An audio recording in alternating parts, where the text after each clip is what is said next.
Hey guys, this is another episode of the Simmer Sessions. I'm Caleb Leanza and I'm the editor of Simmer for my thesis project, which Joshua Afiriyie directed. But today we have a guest, Mae Stokes.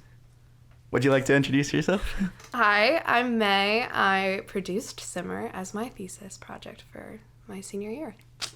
Awesome. I guess we can just go right ahead and start off with the questions. What made you want to be a part of Simmer? So we all, there's 4 concentrations within the film major that meet together and make a thesis group. So there's a directing concentration, Josh, editing, Caleb and Jalen, cinematography, and me producing. And we all pitched to one another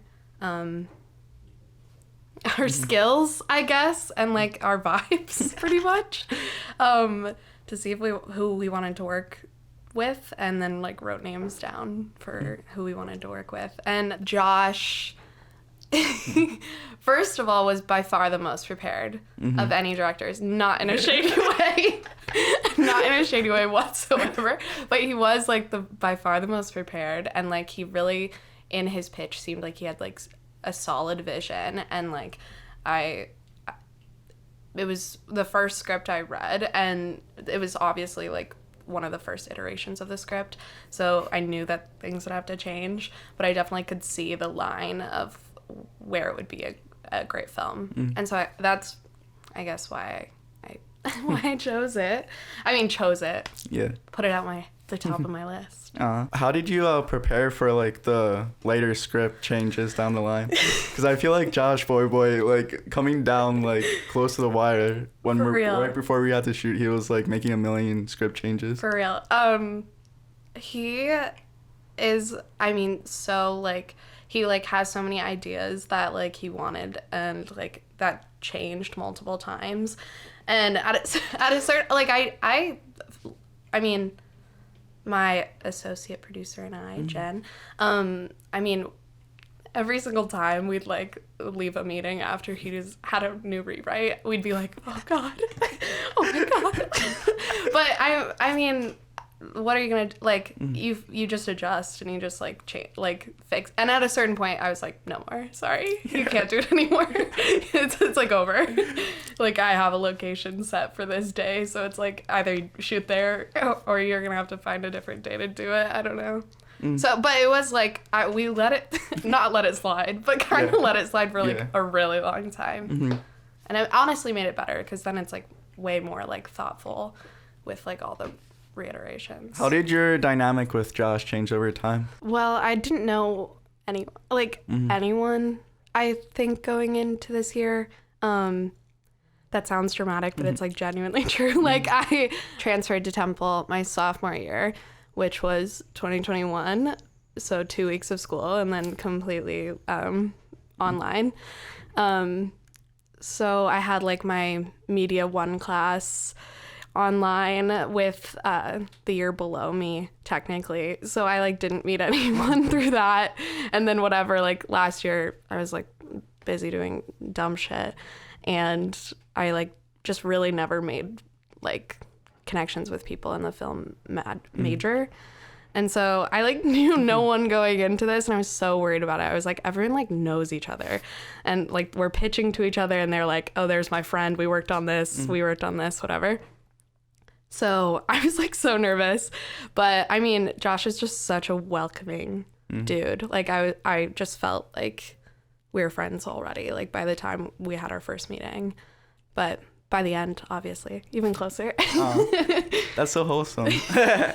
But yeah, that's the crazy thing about like COVID too, how it like messed up with like relationships, like, cause looking on the junior class, like the year below us, like with Jalen's class, like they're so close, and like it's the seniors and stuff, even like being here like all 4 years and stuff, like I feel like even all the seniors aren't as close as like the juniors, which is like, I feel like out of all the situations to like transfer to Temple, it's transferring still like hard nonetheless, obviously, like, but I feel like, I don't know, I feel like it was a little bit easier kind of like stepping into the senior role because like I didn't really know any of the directors or like had actually relationships. And the only reason why I know Josh is because like we were in orientations and we ended up being roommates and stuff. Yeah. So we got like lucky there with that. But yeah, what made you transfer to Temple? I went to the new school my freshman year, which is in New York, like Lower East Side. And I like went there because I love New York. And I was like, oh, I want to be there. And then, you know, it wasn't the school for me. Like, that's like what I'll say. And I weirdly have like a friend here at Temple who also transferred from the new school like the year before me. Like we didn't overlap at all, but we have like a weird exact same experience. That's so weird. But yeah, it was just like, it's like being at a commuter school. Like my dorm was like a 25-minute walk from any of my classes. I would like walk to my classes, walk home. Like what else am I to do? Like that's it. And so it was just like not for me. And then my boyfriend went here, which sounds annoying, I know. But my boyfriend went here and I like kept visiting and I was like, oh my God, this is like a campus and it's like such a community, like way more of a community than what I have. And it's like my other option, like in theory, like the only other school that I like really knew was the one from my hometown, and I'm not going to a year of college in New York and then being like, I gotta go back to Nebraska. I'm scared. So ended up at Temple. But I love it. Oh, that's awesome. I'm glad I came here, of course. So Nebraska. So Nebraska. What was it like growing up in Nebraska comparatively? I don't know. Comparatively. Well, I guess like how was growing up? I guess this is like a two-part question, but like how was growing up in like Nebraska and then like moving like pretty far away? Because I feel like that's a pretty long distance to like be away from home. It is. I mean, I loved growing up there. I love Nebraska. I'm a Nebraska lover for real. Like other than politics, love that girl. Forever. I mean, my hometown is Lincoln, the capital, and so it's like 250,000 people. It's not like small. Like I'm not from like a farm town. Which would obviously be way different, I think. I feel like it'd be a much harder like jump to move from, but I like felt comfortable doing it. And also like this is like so dumb. This is like a dumb explanation, but my parents have always been divorced like my whole life, like never even remotely like right when I was born. So I like never was like with like both of them at the same time, so I was never homesick. And so I don't really have that like homesickness because I was like always with one or the other or like somewhere that wasn't like home. That sounds so dramatic. That's not what I like mean. It makes sense. Like I never was like super homesick, and so I was like I never like, even though I love Nebraska, it's like every so often I want to go back, but it's not like I'm super afraid to leave it, or I was super afraid to leave it or whatever. I don't know what I'm saying. I think that's an optimistic way of looking at it too, because I don't know. I guess like my parents were divorced as well too, but it like happened, like it should have happened like way sooner. And I was like, it happened like my freshman year of high school, but it should have happened like when I was in first or second grade. Well, I was like really like emotionally immature about it. Like all my friends' parents getting divorced in like middle school. I was like, y'all, it's not a big deal. Because I've never had them together in my life. So I was like, why are y'all like upset over that? Like I was just dumb. I was kind of like opposite with that, because I was like, oh fuck you, because I want my parents to be divorced. Like this sounds so bad. I was like kind of envy of like people with divorced parents. No, I had friends who were like that too. They were like, I wish my parents were divorced. I was like, girl, do it. I don't know, make them. Just start throwing that sissy fit every 2 seconds. Yeah, exactly. What made you want to be a producer, kind of transitioning back to film? Well, I went to I was in Media 1, like the fundamental classes, over Zoom, which is such a bummer. And I knew that I like wasn't like very technically inclined. Not that great at editing, not that great with like just like my DSLR. Like what else was I like using in like the middle of COVID? And so I always like was kind of in between directing and producing. And then my entire family is like very businessy. Like family business, like, you know, salespeople. Like, and so they've always been like, oh, you should at least like get like some sort of like business education, if that just means like learning how to do your taxes or whatever. Like you should be able to like do something. And so I like added a business minor, I think, sophomore year. I think I was actually like in a manic episode, genuinely.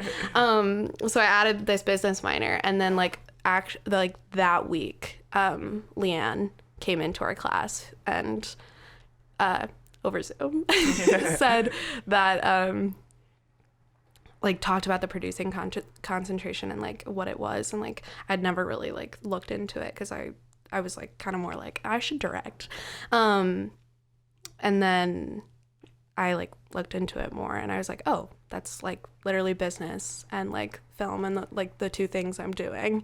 Like why wouldn't I? Like it makes the most sense to like do both. And then I had to fight to the death to get in that producing concentration for real, because really? I had transferred in and my credits were crazy, and I also had this business minor, and Leanne was like, there's no way that you could do it. And I was like, hello. And so I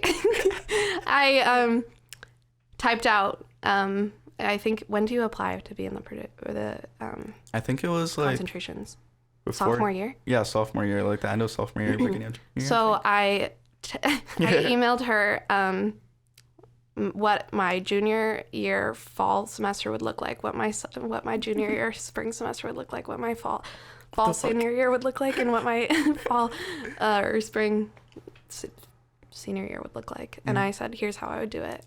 And that's what I've done. and she let me in. That's awesome. It was really drama. I was like, no, I will do it. Did you stick to the schedule that you made? Yeah, I didn't find it, probably. I didn't know if that was like a BS thing just to show that. It was actually like the only way I could do it. Like I've taken 18 credits every year or every semester. Do you get ever burnt out by that many credits like in a row, back to back to back? I mean, not really. I mean, sure. Probably once I graduate, I'm going to be like, what the fuck? Yeah. Like, why the fuck did I do that? Although right now I'm taking, I think, 16 instead of 18. Oh, that's good. Wait, that's kind of a lie. No, I'm taking 18, but one of my classes doesn't start until after spring break. Oh. So it feels like I'm taking 16 right now, or 14 or whatever it is. And I'm like so bored. I have nothing to do. I'm like, so I don't really know. Like, I don't know. I kind of I like being busy. Like, yeah.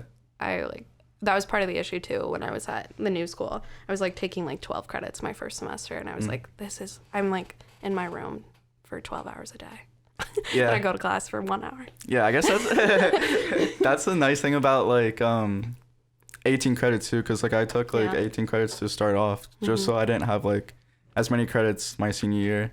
And yeah, I just like the constant like busyness of it. But it's like with like I hated COVID so much because it like forced us like in our rooms, and we're just like in our rooms like 100% of the time. Yeah, I'm definitely like an overthinker. Like I need to be distracted most of the time. I always need to ask other people for reassurance. Oh my god, me Is too. this correct? Me too. Throughout growing up and like even now, it's always been like a constant like question of what exactly is a producer? Because like growing up, I'm like my family, friends, they're like, isn't like a producer like just basically a director? Like what's the difference between a producer and a director? Now that I have a little bit like a lot better understanding, like attending film school and stuff, I'm actually able to like explain it. But can you explain what exactly a producer is? I just, the way like when my like weird relatives are like, what do you do?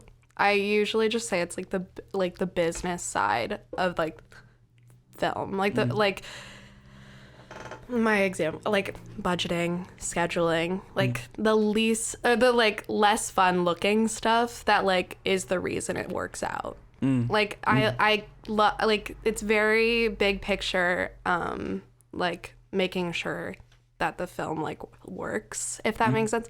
I think what like made it clearer to me is when we were like in our pre-production meetings, and it was like, Josh, you focus on that script, you focus on that cast, and I'll do everything else. Like, that's kind of what it was. Because I mean, same for like on set, like he is directing the actors, directing what's happening like on screen. And so it's like I'm doing the like crafty and shit. Like I have to take care of like the behind the scenes, and he's doing like the full on scenes. Yeah. I still don't know how to describe it very well. Yeah, because I feel like it makes sense while on set and like while doing it, but it's like I know. There's like no good way, I feel, to explain what a producer is. Yeah. Leanne's description of it. You want to know Leanne's description? Yes. When she came to my Media One class to like hype up producing, she said, do you guys ever watch the Oscars? And everyone was like, yeah, obviously, whatever. And she goes, there's a reason there's a Best Director award. And then, do you know who gets the Best Picture award? And she was like, the producers, bitch. And I was like, ooh, kind of slay. Yes. So that was one of my I was like, oh yeah, Best Picture for real. 100%, as you guys deserve the Best Picture, because I feel like the producers like basically get all this shit that or deflects all the shit that away from the director too. I mean, it's weird because it's like I haven't done like a huge production, obviously, so I don't like know like all the nuances of that and what it's like doing that. But it's like in theory, like I would be hiring the director, so it like makes sense that it would be that way. Or it's like, I mean, it changes from like case to case, but it's like a director's already signed on it, it's whatever. But yeah, it's like sort of like that, I guess. I don't know what I'm saying. No, what you're saying makes 100% sense. Trust me. Yeah. What has been your favorite film to produce so far? What if I told you this is the only one I've done yet so far? I like, again, like had no experience going into it. I like don't know if Titus wait. Should I not recognize you, Titus? We can have a little off-screen moment for a little bit. Hi, Titus. Yeah. Were you even at the pitches? No, right? Okay. Well, then, do you remember my pitch at all? That was an entire blur. Good. Honestly, good. Because I was so embarrassed. We were, like, going over the... like for the week beforehand, we were like talking about what we were saying in class, and everyone in the concentration had like all their reels like made, and like they had like these examples of what their work looked like and whatever. And I was like, you want my project from Media One? Like, what am I supposed to show you guys? Like, I don't know. And so my like sad little pitch was like, after like everyone had shown their reels of like all the things they'd produced, my pitch was like, I worked on set during this summer while I was in LA. Like, I know like that, and I am fun. I'm cool. I literally think at one point I said I'm fun, and I just like was like, I don't know. I don't have experience. I can't tell you if I'm that good at this. But I can try. So I don't know. I mean, this is my favorite project to produce. Love. Although now I'm producing Harold Batista's project too. So, but it's like early phases, so I don't know. Maybe it'll beat out sooner. How was LA? How was being in LA? It was all about the experience for me. Like just being able to I worked on like a really big, just like as a production assistant, obviously, but like I worked on like a really big set that was like for HBO Max, and worked on a bunch of like little music videos, which was also very cool. But it was like mostly just important for like I'd never really been on a set before. like genuinely, up until that point. Because again, I was like, I was like sophomore year and like worked with like maybe like Kaylin once, and like for our Bolex project, like I was like, I guess we have to meet up or something. I don't know. So like that was like my first time being on set, and I like it was such a positive experience, which is so lucky. Like I feel like there you can really have like a bad time, like just like with bad people. Like it's so easy to I mean, maybe it's just like a I'm losing my word. Not a cliche. Whatever. That like people like producers are evil and stuff. I think cliche. Harvey Weinstein. Yeah. But yeah, like I definitely could have like gone on set and then be like fucking production assistant, go get me my fucking like I don't know, coffee, hold this umbrella over my head, whatever. And it's like a super diverse crew. Like it was super cool. Like everyone was so nice. Oh, that's awesome. And it was night shoots. I was working on night shoots. I was doing 5 p.m. to 5 a.m. Yeah, damn. I was just about to ask, what were the hours? And that was the week after I got to LA, or the week of when I got to LA, and it was a 3-hour time difference, and I had driven, and so I like was going like. Usually I'm fine with time differences, like I'm really quick to adjust to them, but the driving, I was like fucked up like time wise, like because I was going like each time zone like over, and so it was like it felt like it was like 8 p.m. to 8 a.m. Instead of 5 p.m. to 5 a.m. and it was rough. And I don't drink caffeine.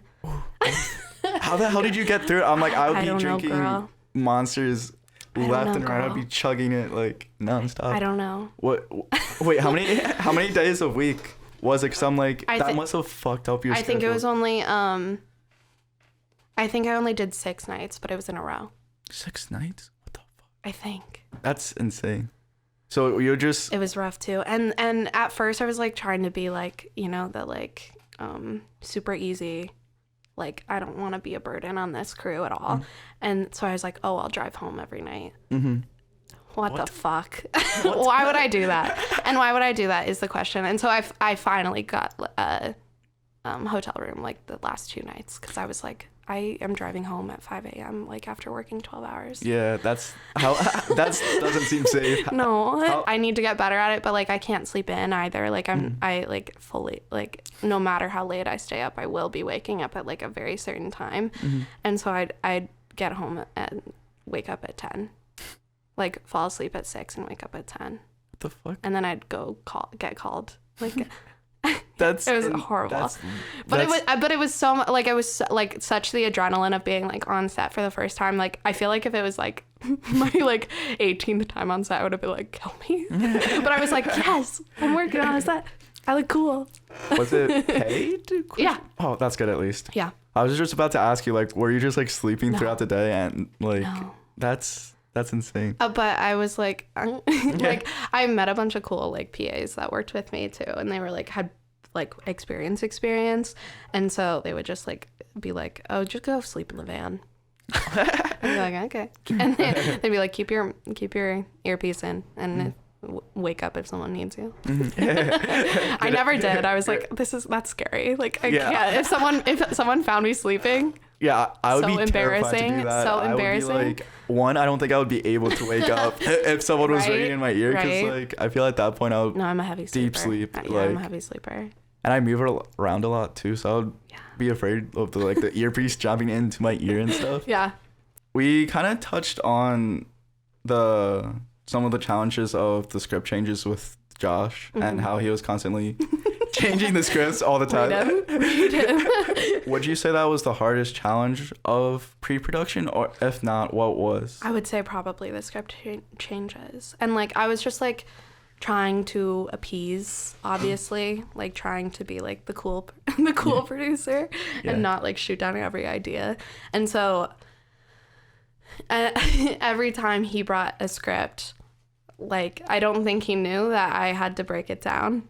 So that was like a crazy amount of hours that I spent like each like week and like breaking down this script, and then like I would get a new one and I'd be like, solid, let me just do it again. Let me do it again.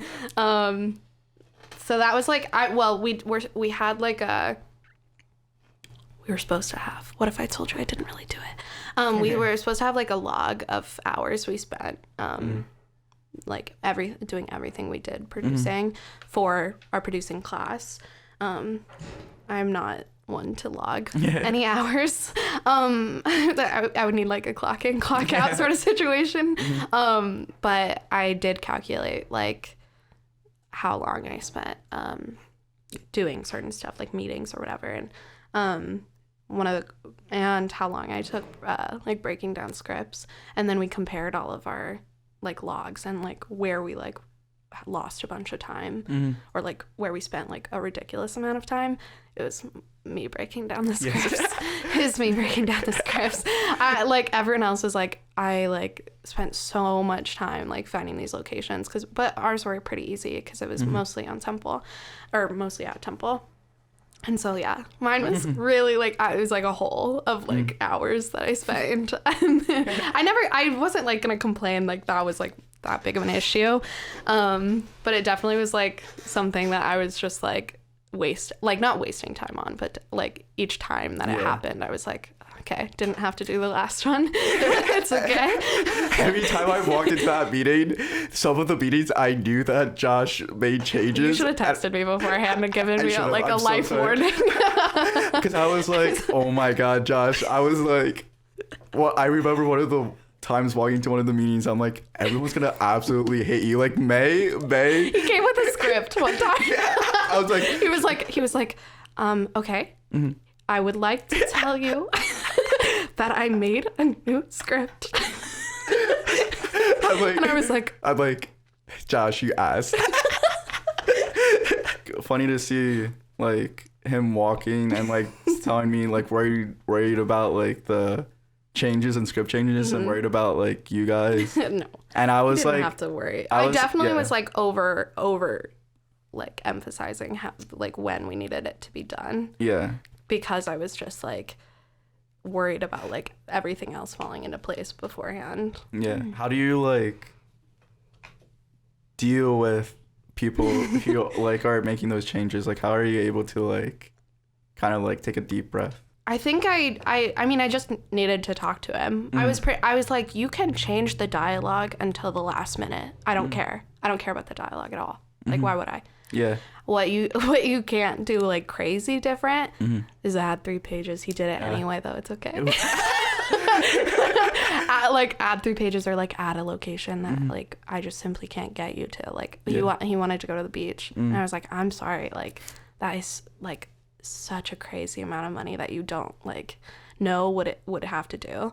And like obviously like we like are volunteering our time or whatever, but it's just like, oh, I'm gonna have to pay for that gas, I'm gonna have to pay for wherever we probably stay. So I shot that one down, sorry. Yeah, but I like a little stock video. And like because what we would have gotten through all that like driving and hard work to actually film at the beach, it would have been like so small. Yeah, it was like 10 seconds of like the that's actual what I was trying to like get across to him. I was really like, it has to be like the most essential thing for me to want to do it. And it had gone in and out of the scripts like multiple times. Like I think the first script I read was like starting on the beach. And that honestly turned me off from it. Like I was like, oh fuck, I don't want to deal with that. Yeah. Night shoot at the beach, kill me. Ain't no fucking way. Everyone would be so bad. Nobody wants to do that. Yeah.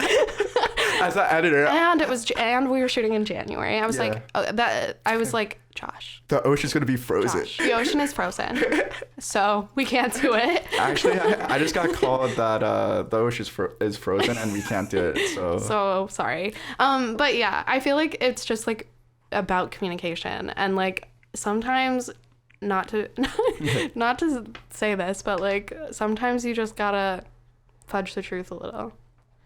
Exactly. Just a tiny bit, just to please everyone. Yeah. They don't need to know all the information is the thing.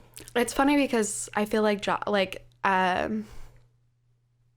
Josh obviously has like a very great vision and he's a great director, but he's very, very open-minded. And that's like something I was really worried about because I was like, I don't know if we have like the time and the money to use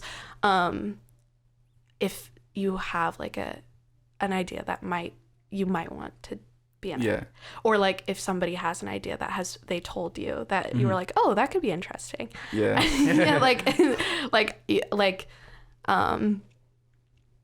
I definitely like I saw it like progress over the course of us working together, but he like definitely like became more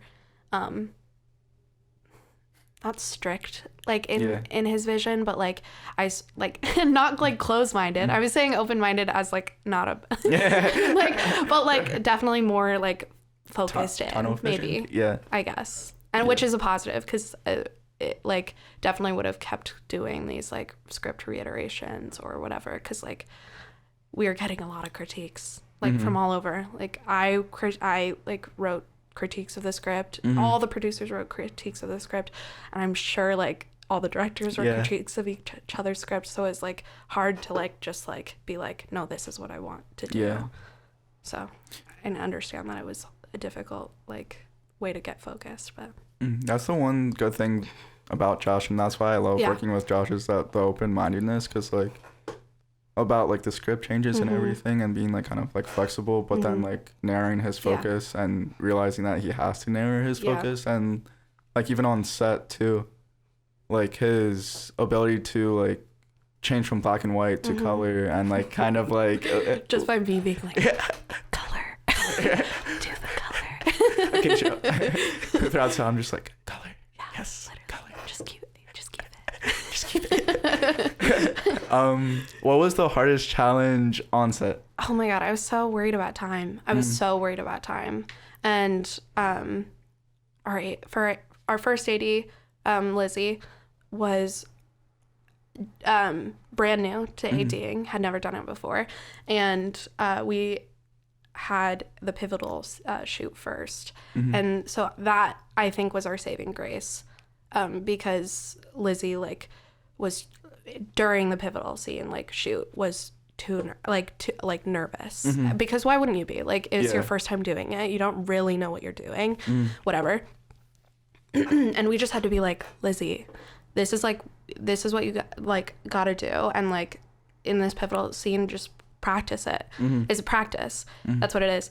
And I think that was so useful because the time we got there, she like snapped into it. She was so good at it, and then she fell ill, which was depressing. I was so sad.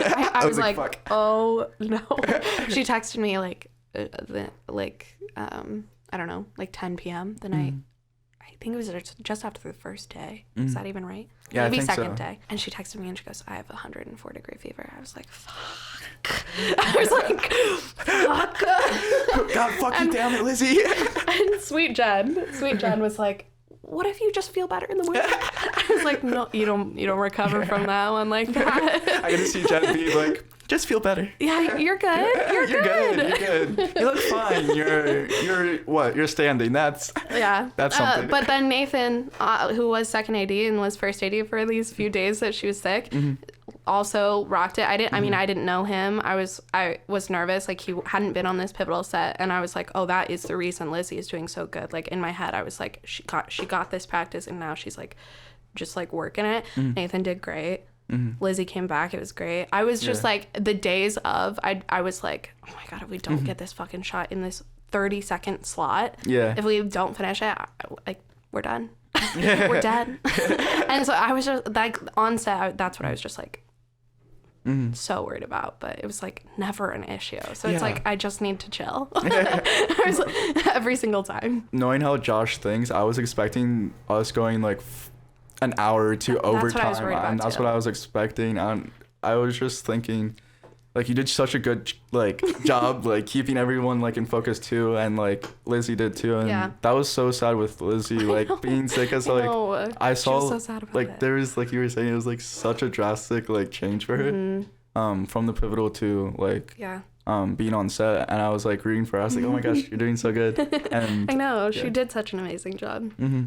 And it was fun working with her and Nathan, because I love I would have my little like not like a clipboard, but it felt like that. I'd have like my little clipboard and like crossing the shit off. I'd be like, hell yeah. I love doing that sort of stuff. Yes. And I'd walk up to Josh, I'd be like, what do you want to cut? And he'd be like, I don't know. I was like, we're cutting this one. And he's like, okay, solid. How did you manage 20 plus people being on set at once? It was too many. It didn't feel like I was managing 20 people, definitely. Like, everyone has their own department and kind of like their department heads, so it definitely didn't feel that way. I just felt, I think we worked really well together. The only thing about having that many people is like feeding that many mouths. Yeah. And so I definitely tried to, after each day, be like, who do you need tomorrow? Like, who can we like let have a day off in the nicest way possible, not bring back, because if they're not super needed, like, let's not feed them. Yeah. Let's not spend that much more money. Feed's so expensive. Oh my god, expensive. It's crazy. What was your favorite location? Well, I guess to like plan for or like to be on set for? Probably the TV studios. Like, it was just, I think I was most excited about the void scenes anyway. Like, I think they have like the most like fun, like shooting wise aspects to them. And then my boy Jack McCarthy, he's the king. Wouldn't have been able to do it without him, honestly. He's so sweet. But we had like so many issues with Temple, like being problematic with their locations. Like, I had Fox like a month and a half, maybe even longer beforehand. Like, I was like, we are going to shoot, it's gonna be over break, this is where we're shooting. She was like, slay, sounds good, love that. And then like the week of, I was just like, hey, just reminding you, we are shooting on this day and this day. And no, it was just one day, on this day. And she goes, oh, I don't know if it'll be open. What? And I was like, what do you mean? What do you mean? Wait a second. I have the receipts. I was like, what could you possibly mean? And she was like, yeah, I don't think they're closed, or I don't think they're open on Sundays. And we were shooting on Sunday. And I was like, oh, okay. And then on the other hand, we were supposed to shoot in Tuttleman in one of the classrooms. That fuck Tuttleman. I have beef with them now, because it was like supposed to be good, and then it like wasn't somehow. Like, I don't even know, I was blacked out. And so I went to Tuttleman and I was first of all emailing a bunch of people. Like the first 2 days on set, I was like making sure everything was good, obviously. And so I was like emailing a bunch of people, and they were like, hello? No. And both of them were like Tuttleman and Fox, and I was just like, oh my god, we don't have the last 2 days. Like, we don't have the locations. What? Like, what the fuck? And I was not telling Josh this. I was like, no, he can focus on something else. And so the Tuttleman, they were evil. And I emailed a bunch of people, and they like were like, oh, you have to email this person. Oh, wait, no, that person, this person, whatever. And so finally, Jen and I went to Tuttleman, and we like couldn't find anyone, and we went into the basement and we found the office, and a girl in my sorority was sitting at the front desk and goes, hey, Mae, how are you doing? I go, oh, you? And she like was like, oh, I'll come in on Saturday and open the door for you, whatever. And then I was like, and she was like, you just have to get permission from this one person. And I was like, thank God, like no one was gonna do this for me. And then I asked for permission from that girl. Shouldn't have. I shouldn't have asked for permission. She wanted to charge us $40 an hour for the classroom in Tuttleman. What the fuck? Yo. So Jack McCarthy strikes again. So it was like a win. Yeah. And then Fox was open on Sundays. I don't know why the fuck she said that. So I was so panicked. I remember you going like us talking about that on set, I was like, oh my god, I'll be like shitting my pants right now. How do you like stay calm in that situation, I guess, as best as possible? I feel like it's like people I'm working with, because I'm an anxious person, but if I'm around other people who are anxious, like I want to be the calm, like I want to be the calm one. Yeah. Or like I feel like I need to be the calm one or whatever. And so not saying Jen is like always freaked out, but she definitely like was more like stressing out enough for the both of us for it. And I was just like, it'll all work out. Like it'll be good. Like no matter what, like there's a backup plan for a backup plan. To wrap up this podcast, my very last question is to kind of reflect on summer. Would you have done anything differently? I don't know. I mean, it's not done. That's like that's what wild. Like I still have to like do quite a bit after it's done, like film festivals and stuff. So I'm like, I feel like it's not over, which is fun, honestly, because I love working on it. And but no, I don't think I regret anything. Oh, that's awesome. I loved working on it, and I loved meeting everyone. It was so fun. It was so much fun. I still don't know how you do it, because I would be crumbling in your position. I'll be like, all right, guys, I'm just simply going to walk out. I don't think I'm going to be here anymore. Josh, you deal with this. These temple people are just not it. I'm just going to start reading emails. Like, if it's a sassy email, I'm just going to start reading it like it's, like, super nice. And that's just how I'm going to take it. Yes. I feel like you can, like, just perform the emails up on stage and, like, perform it as sassy as possible. It'd be like 100%. Thank you for coming on. Thank you for having me. Bye.